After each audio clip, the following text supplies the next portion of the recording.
Hello, this is Walter Smith on Walter's Glass Half Full on Blue Moon Rising TV. Now, if you're feeling as giddy as I am, don't forget to click like below. Oh, without further ado, let's get on with it. JJ3628. How do you respond to mates that say, our success is only because of money? We won the lottery, pal. No denying it, it's absolutely brilliant. The other clubs, when they're moaning about us spending the big cash, it always reminds me of what they'd like little old City to do. It's like the guy who wins the lottery and he turns around and says, oh no, I'm going to live in the same 2 up, 2 down. I'm still going to go to work. Sod that, we're not having any of that. We're going to splash some cash. If you think about how much City have spent, the most expensive team in the Premiership to actually assemble was Manchester United at over £400 million. Chelsea and City are about the same. And then you look at the top 3 teams in the Premier League, minus Arsenal of course. Success costs money. That's the end of it. In recent times, you've got to look at the team that's broke the transfer record the most, and it's Manchester United. And in recent times, you look at the most successful team, Manchester United. Is that a coincidence? I'll let you decide. If it weren't for the money, I predict City would be mid-table fodder at best.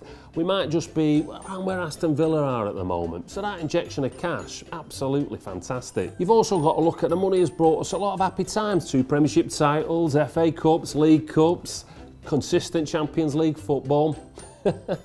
I'm not moaning, it's not my money to spend, so if Sheikh Mansour wants to spend his money, hey, spend, spend, spend, in the famous words of Viv Nicholson. You've got to also think about, where would Manchester United be? Where would Chelsea be if they weren't allowed to spend this money? They wouldn't be up there fighting at the top. It's the nature of football these days. It's been going on for 20 years at least. Accept it and move on. Freddie Pie. Looking forward to this summer so much. Wallets open, guys, and City are ready to splash the cash.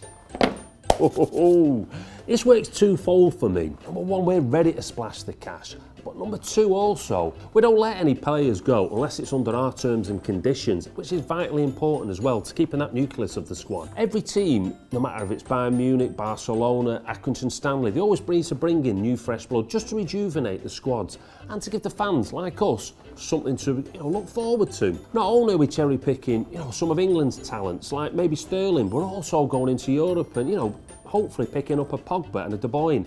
So we're actually got the ability now to go out and cherry pick those top sides. Now, to paraphrase our chairman the other day, he says we've got the nucleus of a great team, but we want to go to the next level. Now that next level makes me a giddy kipper, this exciting journey of Manchester City. I remember back in the old days when I was buying a season ticket and I knew in the art of arts that we were only going to end up as, at best, mid-table fodder. So do I feel bad about our ability to spend? Oh no. Troll of the week this week has got to go to, relapse. Angel Di Maria to City. I still can't stop laughing.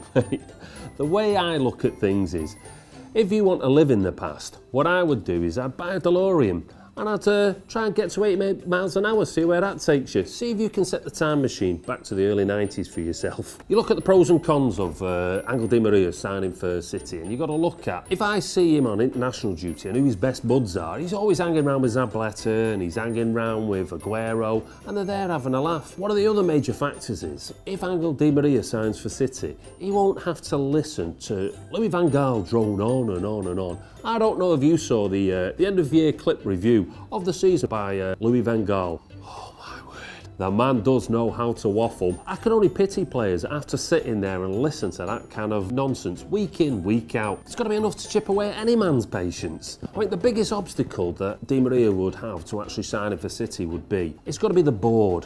Now, the reason I say that is, I reckon the player would be quite open to it, joining his pals. It'd be more like a kick around for him. He'd love it. And I think City are set up to actually exploit the talents of Di Maria. He started with a flash and a bang, and he's gone out with a bit of a whimper. It reminds me of an old Man United signing in many ways. They paid a record fee at the time for Juan Sebastian Ferron, and he didn't work out, and they flogged him off to a Premiership rival.